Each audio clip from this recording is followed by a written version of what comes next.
Thank you. Difficult, challenging story to be talking about. What do you mean, though, when you say this story was engineered or could have been for social media? Well, if you just look at how it played out, first of all, we learned about the story as we do with everything that surrounds us, first primarily on social media. And then more details came out. We saw the video, we saw the actual murder take place when the footage from the newscast came about. And then once the police were in pursuit, once they knew the name of the subject, once the killer's name became public, only once his name was public did he then start posting. And he then posted about 12 tweets in 20 minutes, ultimately culminating in his own video of the murder. And so he waited until they were rolling on camera to commit the murder, waited until he had been identified and people were watching his account. He was racking up Twitter followers as if it was some kind of celebrity, and then released this image in a statement saying, I recorded the whole thing, it's over on Facebook. So this is someone who, you know, in a YouTube search has a reel up on, a reel of his own media work.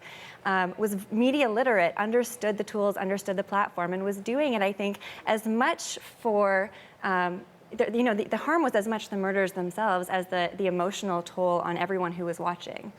We know what this says about him, that there were obvious mental issues, different challenges that he had to face. I mean, he killed 2 people and then he shot himself. What does it say, though, about those who watched those videos? You know, I feel like we can't take too much. We have to be kind to ourselves in terms of how we respond to this content. One of the things that we know about content that goes viral is that the content that there's people who are studying viral content all the time, and unfortunately not usually in these harrowing circumstances, these traumatic circumstances. What we know about what gets shared online is that anything that takes you through multiple emotions quickly. So if you look at YouTube videos of Jimmy bit my finger and these little kids in the back seat, you laugh and then you feel tension and then there's a little bit of a release, and it's the same thing.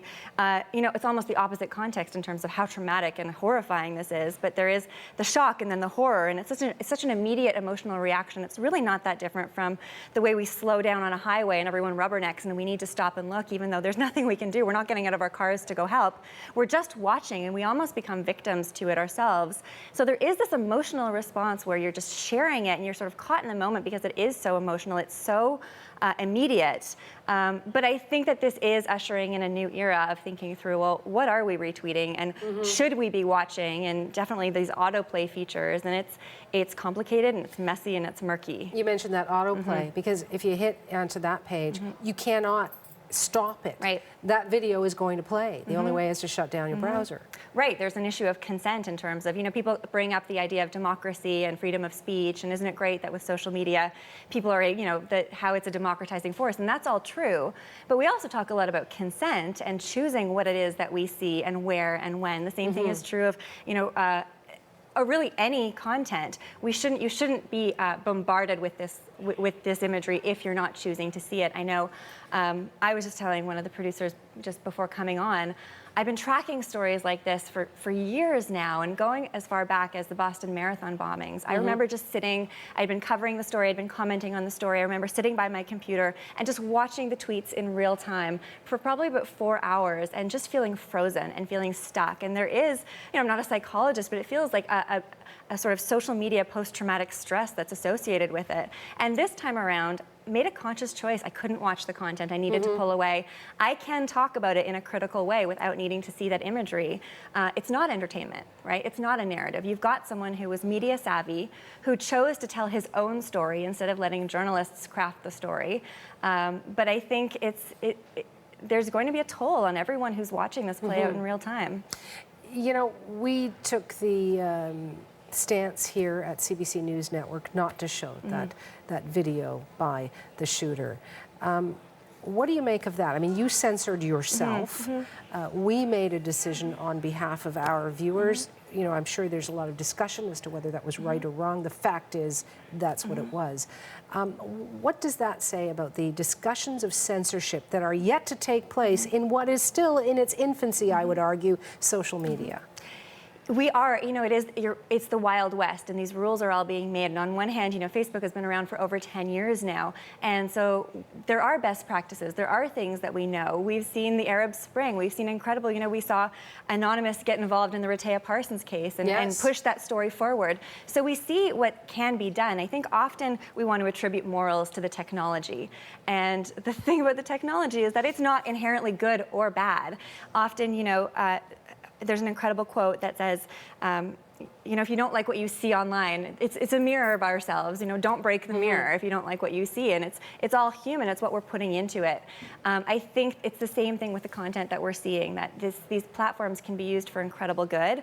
We also don't need to be seeing everything. I mean, it's the same thing with that, choosing to see the ISIS videos. Watching that content is an attack in and of itself. It is a violent act in and of itself. And so I think we're rubbernecking in our living rooms. Absolutely, absolutely. So we can know about what's going on and be informed without having to see the gory details of everything that's there. So there will be discussions about censorship, but I think access to information and sort of consent over what we see, or conscientiousness, conversations about how we behave as a moral civilization. That's the other piece of all of this, is in our offline lives, we have rules about how we live as a civil society. We don't all, there isn't mayhem every time you're in line at the grocery store. We throw those rules out online in many cases. That's right. And I think it's so easy to forget that the online world, the same rules apply as the real world. We need to treat each other with the same amount of respect. We need to, that sort of social equivalent of the line in the bank, that, sort of good behavior begets good behavior. And just because you're using a Twitter handle instead of your own real name, your own passport information, your bank account information, doesn't free you from any of that. Right. And so I think that there is damage that can be done. You see things like, I see more and more posts online with the heading trigger warning, where there might be content in that post that might be offensive to some, which isn't to say we're going to censor and not talk about it. It's saying, I will let you choose what you want to see. But I think pushing this down people's throats was a conscious act on the part of this killer, and a damaging one. Ramona, I want to thank you. I hope we do get to a kinder, gentler social media world. I thank you for your time and your analysis. Thank you. Social media expert Ramona Pringle, right